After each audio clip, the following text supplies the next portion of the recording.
Viva! Bem-vindos a mais uma edição de Conversas Sem Guião, uma iniciativa da Mídia 9 em que convidamos pessoas interessantes para termos conversas interessantes, mas sempre sem guião. Hoje convidamos Wanda de Jesus, que é o CEO do Doutor Finanças. Wanda, muito obrigado por teres aceito o nosso convite para esta oportunidade de conversarmos sem guião aqui sobre várias coisas. Se calhar começávamos já pelo Doutor Finanças. É uma marca muito... tem 10, 11 anos. É uma marca muito interessante, que toda a gente conhece, mas às vezes fico na dúvida se toda a gente sabe exatamente o que faz. Queres antes de mais começar por partilhar o que é que o Doutor Finança faz, como é que é relevante para os seus parceiros, para os seus clientes?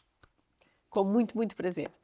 Então, é um facto, o Doutor Finanças eu acho que é uma das poucas love brands do setor financeiro, isto porque o que nós somos é uma fintech que apoia as pessoas a tomar as suas melhores decisões financeiras. Claro. Mas às vezes isto não diz muito. Certo. E o que é que efetivamente nós ajudamos?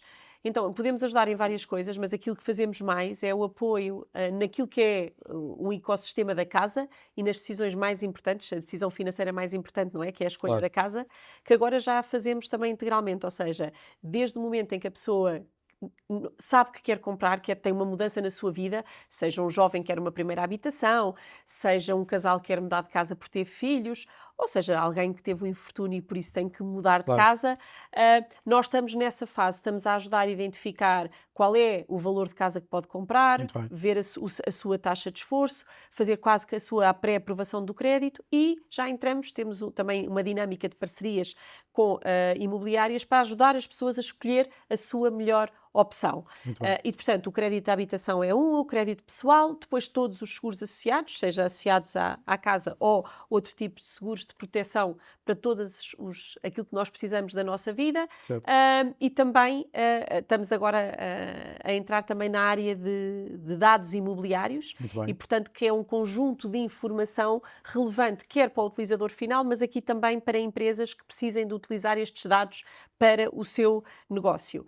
Uma característica do nosso trabalho é que nós não temos nenhum produto, o produto são das financeiras, nós temos um serviço, ou seja, o que nós fazemos e é totalmente independente, nós não cobramos nada aos nossos clientes, o custo é zero, não é? O modelo de remuneração é pelos nossos parceiros e, portanto, nós temos total independência de dar 2, 3 opções ao cliente e identificar aquilo que mais sentido faz para ele em cada momento. E eu acho que é exatamente por isso que criamos esta relação da marca e de confiança para, num país em que a gente tem uma literacia financeira muito, muito abaixo, atrás de nós só a Roménia, possamos realmente ser diferenciadores e ajudar as pessoas. A parte da literacia financeira é uma área onde vocês fazem um esforço muito significativo, não é? Eu tenho esta experiência, seja para a minha vida pessoal, seja mesmo para a minha vida profissional. Claro. Nomeadamente, quando estou a pensar contratar alguém, as Vais pessoas... o salário líquido. A empresa normalmente tem sempre a perspectiva do salário bruto, não é? Que é o custo que vai assumir, etc. Mas é mais conveniente quando estou a falar com pessoas e diz, olha, vais ganhar isto bruto, mas e usas o nosso simulador. E uso o vosso simulador frequentemente. É verdade, José Carlos, e por isso é que quando nos perguntam qual é o serviço que prestamos, nós investimos imenso naquilo que temos quase que uma mini redação, que é bastante pujante, porque nós fazemos mais de 2.000 artigos por ano, temos 2 barómetros relacionados com os temas de literacia financeira, poder de compra, como é que nos comportamos.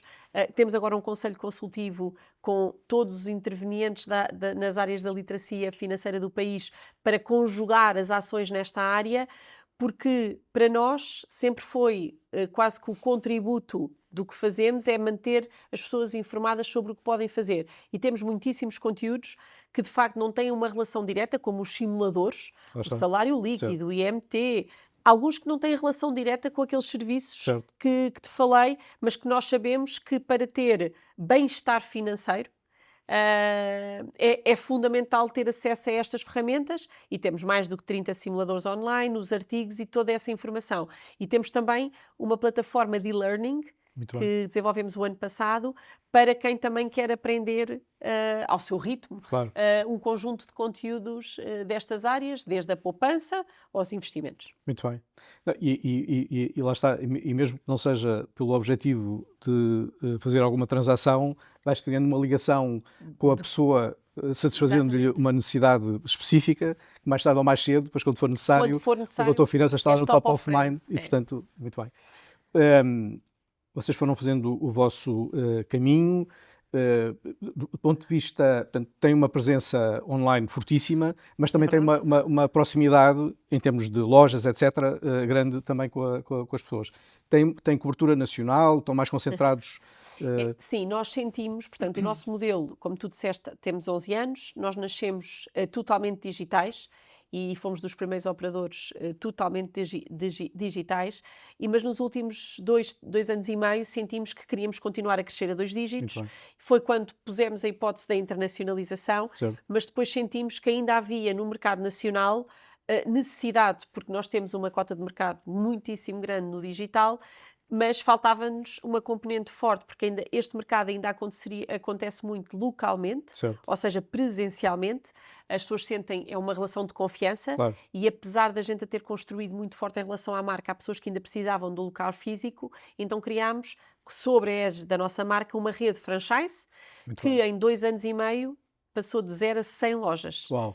Estas 100 lojas têm uma cobertura nacional total, claro, com maior incidência no interior e nas zonas que são, entre aspas, menos digitais e que têm menos serviços. Claro. E, portanto, a nossa loja, os nossos franchisados, nestes momentos, a gente já sente que é, de facto, um ponto de apoio destas marcas. E uma coisa muito interessante é que, se estes serviços, normalmente, as pessoas só vão quando precisam, o feedback que os nossos franchisados nos têm dado é que as nossas lojas no resto do país têm aquilo que nós chamamos os walk-ins. As pessoas entram por reconhecer a marca e perceber como é que podem e o que é que podem fazer para melhorar as suas condições, e depois pode ser num conjunto destas áreas, ou aquilo que nós chamamos de fazer um check-up financeiro do que é que estão a fazer, se estão a fazer tudo bem, e isso tem sido de facto muitíssimo interessante. Muito bem. Falavas de um movimento muito interessante que é o da internacionalização. Exato. Este modelo do Doutor Finanças é habitual noutros países e vão concorrer com outros já instalados? Tem alguma especificidade que acreditam que vos vai permitir chegar a esses mercados e ocupar um espaço ainda não completamente ocupado? Qual foi a vossa perspectiva de fazer este movimento? Também foi muito interessante. Portanto, depois há 2 anos e meio da abertura da rede, nós nunca desistimos e pensámos sempre... Adiámos 2 aninhos, 2 anos e tal, para iniciar o nosso processo de internacionalização, porque o queríamos estudar melhor. Nesse estudo fizemos uma análise enorme a 100 e tal países, porque quisemos ser exaustivos, mas acabámos por reduzir de facto a 2, Espanha e Itália. Na realidade, nós não íamos entrar nos 2 ao mesmo tempo, mas depois apareceu a oportunidade porque encontramos as pessoas certas. E o motivo por que escolhemos Espanha e Itália foi porque, efetivamente, temos muitas parecenças culturais, obviamente. Temos também o mesmo déficit em termos de literacia financeira, ou seja, estão um bocadinho melhores que nós, mas não muito melhores. Mas tem uma coisa que estão atrás de nós, nós temos uma penetração de intermediários de crédito maior. Em Portugal é cerca de 60%, enquanto em Espanha estamos a falar de 20%, 30%, e em Itália já mais perto dos 40%, mas ainda longe daquilo que é a nossa presença. Portanto, acreditamos que entrando nestes mercados podemos crescer com o mercado. Mas respondendo diretamente à tua pergunta de posicionamento, isso também foi algo novo para nós. Nós, quando pensámos em internacionalizar, não tínhamos a certeza se a nossa marca e o trabalho que fizemos na literacia financeira faria sentido nesses mercados, e depois de um estudo de mercado em ambos, percebemos que sim. Ou seja, não há concorrentes que funcionem como nós, e das abordagens que fizemos a alguns parceiros de negócio, não é? Nomeadamente bancos e financeiras, eles gostaram imenso, e pronto, e depois também vão ver o track record em Portugal, não é? Mas gostaram imenso de não ser um tema de leads ou de passar clientes, mas passar uma relação de confiança e trabalhar o cliente naquilo que são as suas necessidades e a sua preparação para a fase seguinte. E, portanto, para já valorizaram muito. O lançamento em Itália foi há muito pouco tempo, foi há 2 semanas, e a conferência de imprensa eu vim muito impressionada, porque tínhamos cerca de 13, 14 meios, todos eles de elevado gabarito nacional, e em 2 ou 3 dias saíram 900 notícias. porque é uma coisa que a gente já não está habituado Claro, no nosso mercado, porque eles ainda por cima fazem vários twists da mesma notícia, têm muitos meios, têm um mercado de mídia Certo, bastante claro. mais, Sim, tu sim, deves claro. certamente conhecer, bastante mais robusto que o nosso, e ficaram muito curiosos Muito bem. com a ligação aos temas da educação financeira. Certo. E portanto o nosso nome lá é Doutor Finanza Muito bem. e em Espanha Doutor Finanzas. E portanto, Mas no essencial... no essencial é muito parecido, a diferença é que cá mantivemos o por extenso, o doutor, Sim. e lá é DR, DR, nas ok. duas... Ok. Já partilhaste que andaram a ver os mercados, os países, as condições, a cultura das pessoas, etc. Nestes processos de internacionalização, há depois outras variáveis também muito relevantes. Estavas há pouco a dizer que tinham inicialmente planeado ir apenas a um país e foram a dois, porque encontraram parceiros locais sim, que vos permitiu... porque na realidade eu sou uma pessoa de pessoas, não é? E portanto, se encontrarmos às vezes os parceiros certos, é o ideal. E foi mesmo uma circunstância de estarmos a olhar.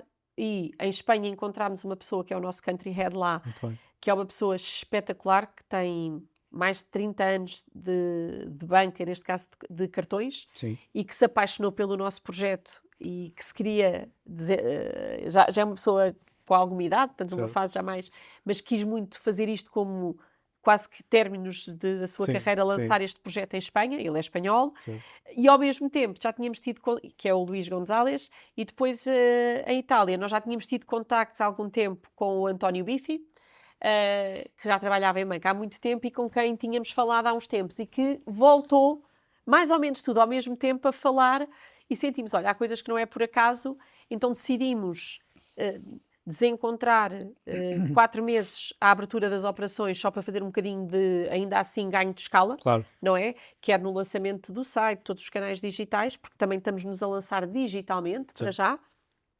E o lançar de uma marca B2C é bastante complexo e, portanto, implica todas as parcerias, claro, mas também a conquista do mercado e, portanto, foi por esse motivo, porque encontramos as pessoas certas e depois acreditamos que há sinergias de aprendizagem muito rápida. Claro.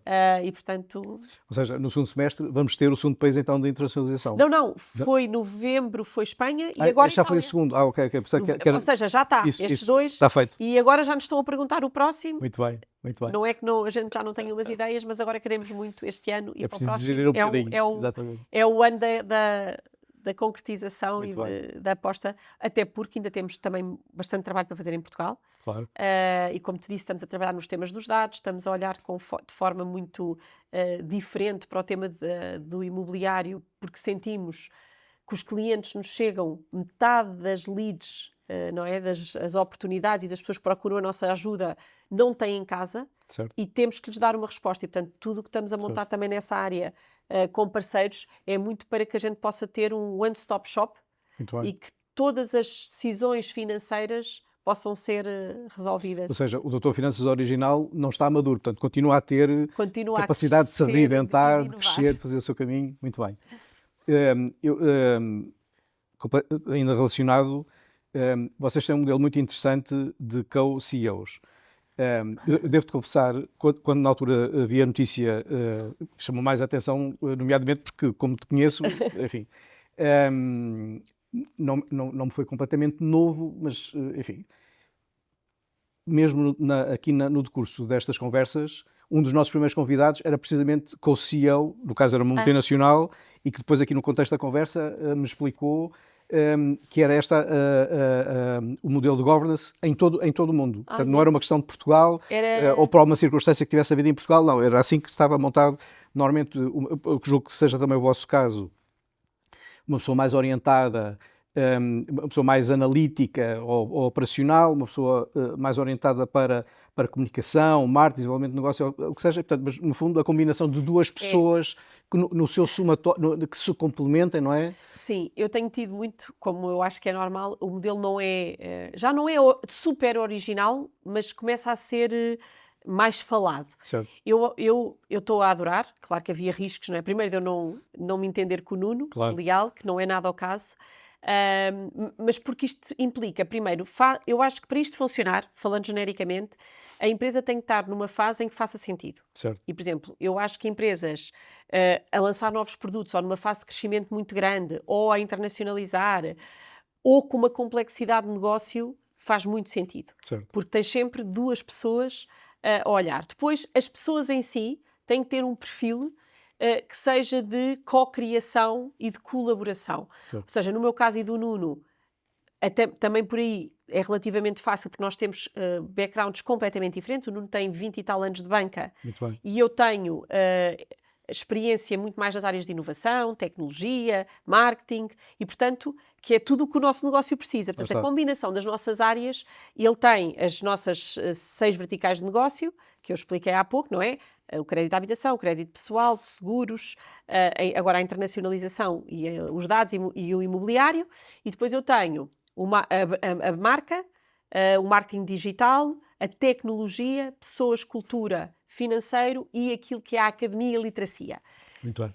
Mas apesar de nós termos isto, como se explica bastante bem dividido, isto é impossível, não é? Isto casa totalmente, não é? Porque a gente não consegue fazer o nosso negócio sem as leads e sem a tecnologia, Claro. não é? E também não conseguimos sem processos e sem digitalização e estamos a fazer AI para melhorar todas as áreas de negócio, Certo. nomeadamente a nossa relação com os client advisors. E, portanto, nós, o que foi giro, porque a gente quase que nem combinou muito. Para nós foi muito natural que, independentemente das nossas áreas de interação, primeiro, no início estávamos em comissões executivas, estamos sempre os dois, não é? Mesmo da área de um do outro. Certo. Hoje em dia o alinhamento já é tanto que a gente já diz, já pode ir só um, porque já sentimos que estamos alinhados naquilo que queremos alcançar e já sabemos naquilo em que precisamos de ajuda um do outro para pensar diferente. Muito bem. Mas quando eu estou a decidir coisas na minha área, eu não deixo, e digo isso às vezes em muitas reuniões, eu acho que as equipas sentiram isso e essa nossa vontade de alinhamento, que é, olha, eu acho que eu decidiria isto, mas peço que aguardem 24 horas, eu vou Certo. falar com o Nuno, Claro. se ele tiver uma ideia, ou seja, não houve nem um nem outro, tem muito aquela, está decidido, porque a minha área... Isso. Não há isso, ou seja, acho que a gente, pronto, tem reuniões todas as semanas, além de falar todos os dias, a gente já brinca um com o outro, ao fim do dia, se não falarmos. E, portanto, eu acho que isso é muito interessante e acho que as equipas sentiram isso, sentiram essa mudança de metodologia em que a gente está a pensar presente e futuro ao mesmo tempo, e isso deu-lhes essa visão, esse futuro, que também estavam a querer, porque, pronto, foi uma marca muito importante estes 11 anos, Claro. mas a ambição é tão grande que exige-se tanto que é mesmo importante a Isso, gente dar uma isso, visão isso. de futuro. Depois há a transparência, a cooperação, não haver egos, acho que é Claro. fundamental, e pronto, e trabalharmos de uma forma transparente e com muita confiança tem sido Muito um bem. fator de... Tu conheces, enfim, estiveste em diferentes setores, conheces muitas organizações diferentes, conheces a cultura portuguesa. Achas que é um modelo que vai ter pernas para andar ou é sobretudo, aplicável em contextos com algumas das características que agora falavas? Ou seja, no futuro vai ser tudo assim ou vai estar especificamente reservado para contextos muito concretos e para perfis também que depois os possam levar por diante? Olha, eu penso que acho que a gente, das conversas que já teve, eu sou uma crente, primeiro em Portugal e na capacidade dos portugueses de fazerem mais, melhor, de termos melhores gestores. E, portanto, quando eu te digo que isto é válido para empresas de grande crescimento, se não tiveres empresas com grande crescimento, Claro. isto não é válido. Porque, porque é quase impossível, independentemente dos perfis, se não tiveres a crescer ou com muitos desafios, que depois haja matéria Claro. para dois decisores ou até necessidade de haver duas Isso. pessoas a confrontar ideias. E, portanto, nesta lógica, como eu acredito muito na nossa ambição, e, por exemplo, acredito que nós, na maior parte dos setores e das indústrias, a gente tem que fazer consolidações, adorava ver este modelo muito mais Certo. replicado. Era bom sinal. Era bom sinal. Vimos-lo agora na Galp, Certo. não é? Sim, Que também sim. tem, e também um homem e uma mulher, também Sim. tem 2 co-CEOs. Acredito que vai acontecer muito mais, porque, por as duas coisas, porque vamos ter mais empresas a crescer e porque eu também tenho esperança nas nossas gerações seguintes que também vão ter este espírito de eu não sou sozinha, não consigo fazer nada. Claro. Ou não consigo fazer nada e, portanto, dois vão sempre pensar melhor que um. E eu ainda tenho outra coisa, porque eu dizia muitas vezes que não quero ser número 1 de nada, eu gosto mesmo de estar nos bastidores e tomar as decisões e não ver com elas. Esta coisa de a gente tomar a decisão e depois ser uma decisão conjunta também ajuda bastante Claro, e é um grande claro, apoio, claro. e acho que se vai com muito mais confiança e isso sente-se para baixo. Muito bem. Excelente. Olha, as conversas fluem com muita rapidez quando são boas, como é o caso desta, mas há aqui não um tema que eu gostava muito de aproveitar a tua presença. O tema da liderança feminina, para mim, pessoalmente, é um tema civilizacional quase, não é? Estive envolvido em vários projetos que tinham precisamente em vista a capacitação das mulheres. Não é para as mulheres substituírem os homens, mas é para elas poderem ter acesso Claro. a condições de igualdade a esse tipo de oportunidades.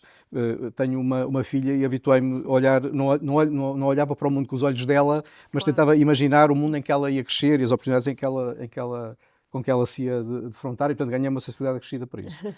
Tu tens tido uma carreira fantástica, muito bem sucedida. Eu tenho tido a oportunidade de testemunhar já desde há várias vidas atrás até este ponto de chegada.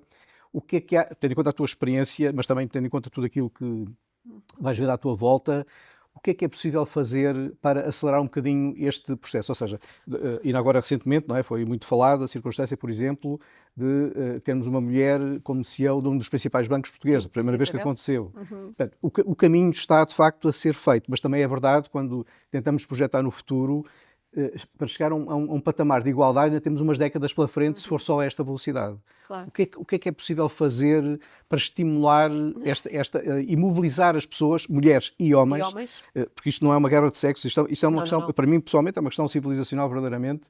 Como é que podemos mobilizar vontades, esforços, no sentido de acelerarmos este caminho e este processo? Olha, eu vejo sempre estes tópicos, claro que, por acaso, eu tenho 2 filhos. Eu não tenho filhas meninas, mas acabei também por a minha paixão por um empoderamento feminino. Tenho muitas mentis, que hoje em dia já fazemos quase que peer mentoring, porque eu aprendo tanto com elas como elas comigo. Eu espero, eu aprendo muito. E eu acredito, antes de discutir o tema do feminino, eu acredito imenso na diversidade. A vida provou-me, nos últimos anos, que sem diversidade, seja ela do que for, de backgrounds até quase tão importante, de género, de idades. Claro. Se eu tiver uma sala, se formos todos da nossa idade, Claro.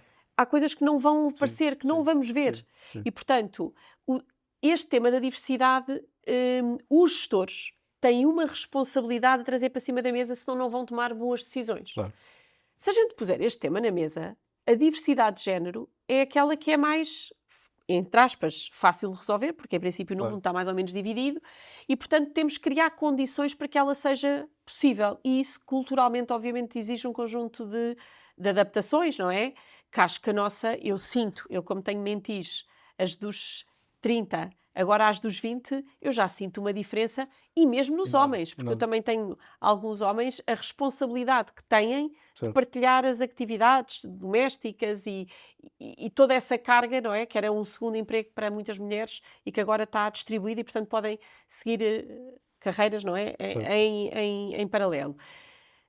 O que é preciso? Primeiro, eu era, obviamente, quer dizer, eu acho que é normal, eu quando era nova, bastante nova, eu era contra as cotas, porque achava que não era justo, quer dizer, o mérito fala por si, não era preciso cotas, mas tu deste a resposta que é, o tema é a velocidade. Isso.